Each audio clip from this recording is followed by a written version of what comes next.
미국 펜실베니아주에는 센트레일리아라는 작은 마을이 있습니다. 이 마을은 원래 인디언들이 살던 곳인데요. 19세기 중반에 석탄이 많이 묻혀 있는 것으로 발견돼서 많은 사람들이 몰려들어서 인구 수천 명의 도시가 형성되었다고 합니다.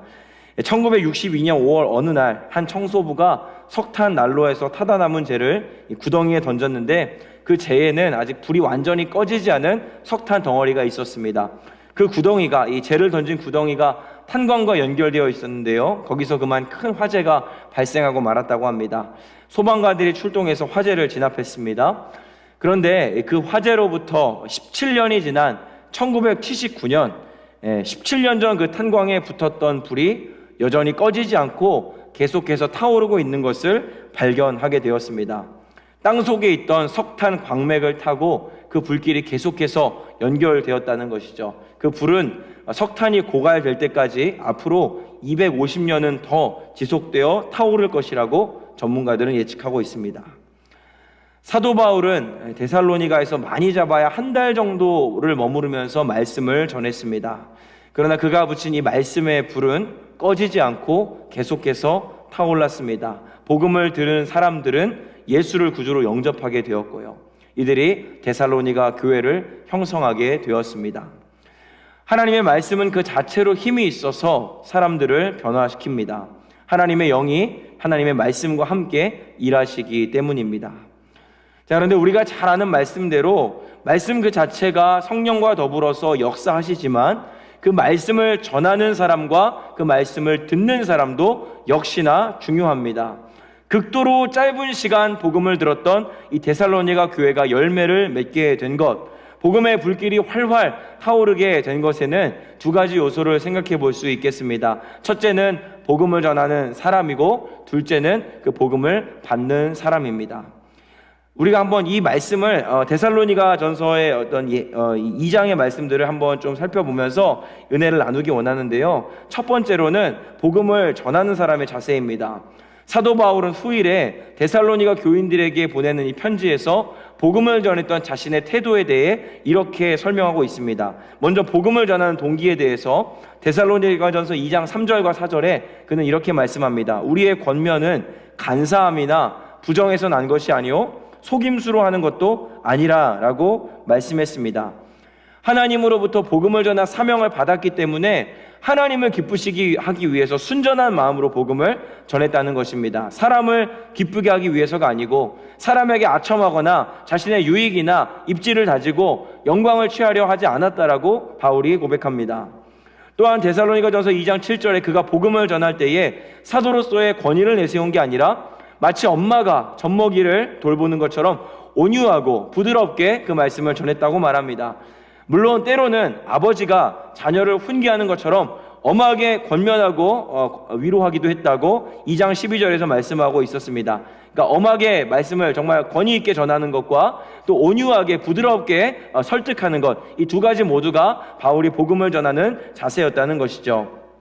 2장 8절에서도 사도는 말합니다. 우리가 이같이 너희를 사모하여 하나님의 복음뿐 아니라 우리의 목숨까지도 너희에게 주기를 기뻐함은 너희가 우리의 사랑하는 자 됨이라. 말로만 사랑을 이야기하고 선포하는 것이 아니라 자기 목숨을 내어줄 만큼 또 희생의 자세 또한 견지하고 있었던 것이 이 바울의 복음 전하는 애티튜드였다라는 것을 우리는 본문에서 발견할 수 있습니다. 사랑하는 성도 여러분, 하나님의 말씀을 전하는 사람은 목회자든지 전도자든지 우리 모든 성도들이 동일합니다. 말씀을 전하고 그 말씀을 비추고 선포하는 사람들은 그 말씀에 합당한 삶을 살아야 합니다. 그래야 그가 전하는 그 말씀이 방해받지 않고 순수하게 역사할 수 있습니다. 오늘날 하나님 말씀의 권위가 떨어진 것은 하나님 말씀 자체의 문제가 아니라 이를 전달하는 자의 인격과 그 삶이 말씀의 내용과 부합하지 않기 때문입니다.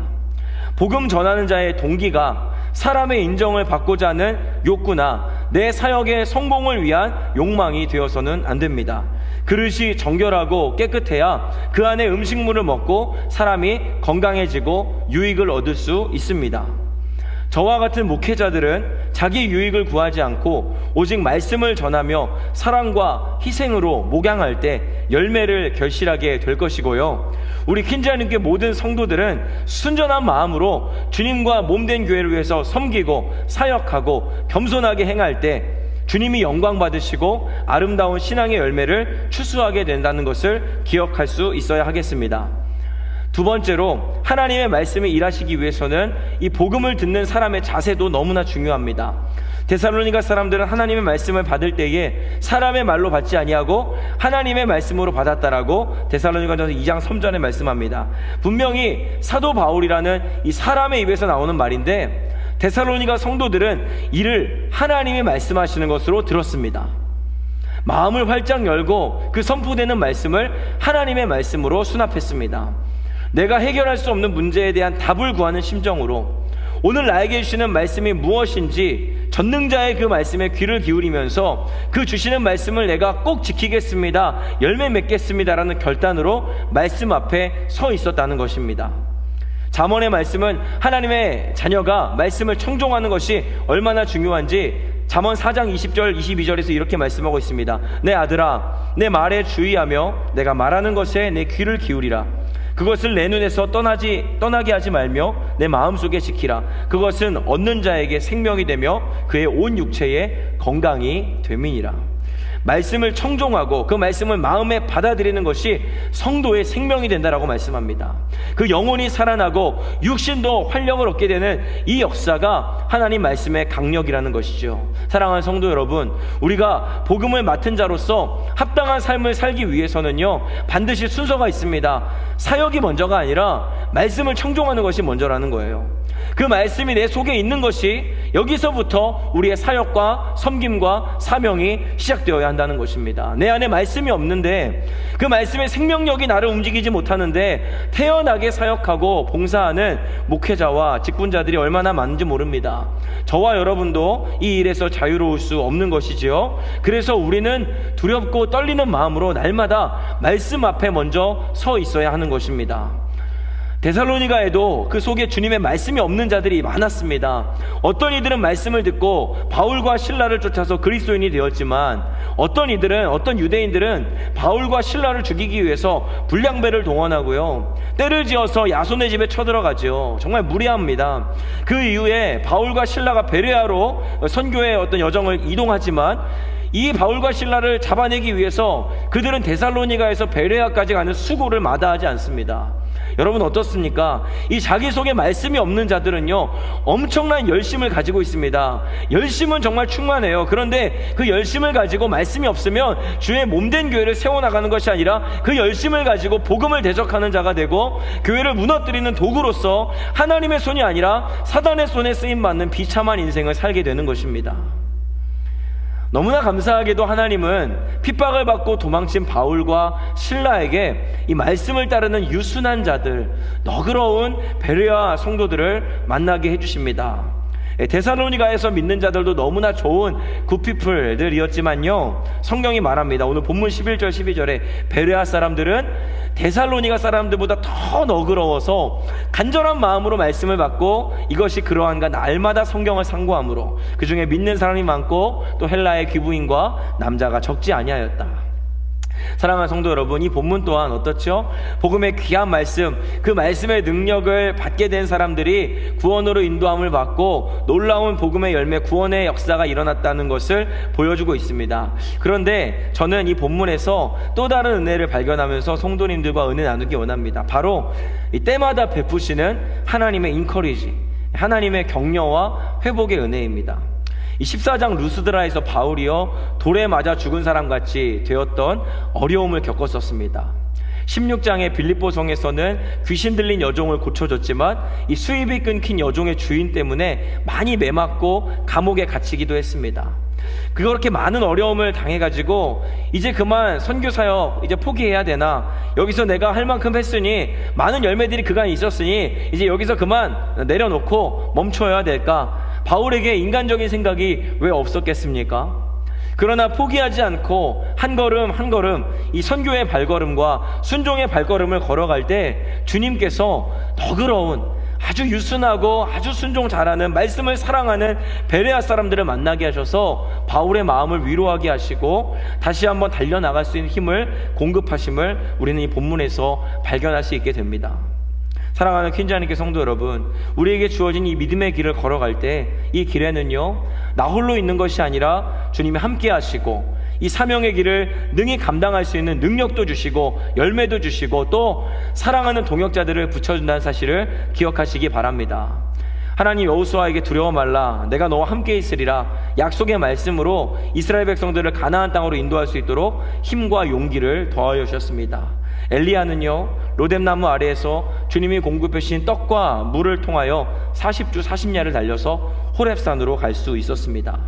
이와 같이 오늘을 살아가는 저와 여러분이 믿음의 길을 걸어갈 때, 사명 감당할 때 베풀어 주시는 놀라운 은혜를 경험함으로 믿음의 선진들과 같이 하나님 앞에서 충성되게 행하며 하나님의 영광을 나타내는 축복의 통로로 다 쓰임받을 수 있게 되기를 주님의 이름으로 축복합니다.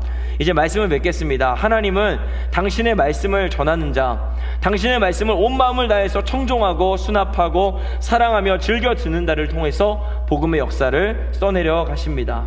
우리는 겸손한 마음, 사모하는 심령으로 주의 말씀을 받는 하나님의 자녀가 됩시다.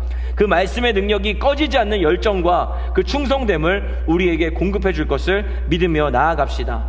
그 많은 말씀의 능력으로 사역하고 섬기며 나아가는 주의 종들이 될 수 있기를 간절히 소망합니다. 우리가 그 사명의 길을 감당할 때 때로는 커다란 문제와 두려움과 반복되는 좌절이 눈앞에 놓일 수 있게 될 겁니다. 그러나 이 모든 이들을 다 알고 섭리하고 계신 주님께서 우리에게 필요한 은혜도 주시고 은사도 주시고 또 믿음의 동역자들을 붙여 주실 것입니다. 그 주님을 신뢰하시면서요, 주님 앞에 아름다운 열매를 결실해서 올려드릴 수 있는 우리 충성된 일꾼, 사명에 붙들린 사명자로 남은 인생 살아가시는 우리 퀸즈하나님께 모든 성도들 되시기를 다시 한번 주님의 이름으로 축복합니다. 기도하겠습니다. 사랑하는 하나님 아버지, 감사합니다. 말씀의 능력을 힘입어 불꽃처럼 사역하던 사도들의 선교를 우리가 함께 살펴보았습니다. 어려움과 장애물이 있으나 그 장애물보다 더 큰 하나님의 말씀의 능력이 여전히 우리 시대에도 필요함을, 우리의 심령에도 필요함을 확신하오니 사랑하는 주님, 날마다 그 말씀의 충만함과 성령의 충만함을 우리에게 허락하여 주시고 능하신 오른팔로 우리를 도우시고 세임 주시는 주님을 따라 순종하며 믿음의 길을 걸어가는 저희 모두가 되게 하여 주시옵소서. 오늘 새벽 기도하는 가운데 우리와 함께 하시며 여전히 말씀하실 주님을 찬양합니다. 목마른 우리에게 한없는 은혜를 베풀어 주시옵소서. 그렇게 일하실 주님께 감사드리며 우리 구원자 예수 그리스도 이름 받들어 기도합니다. 아멘.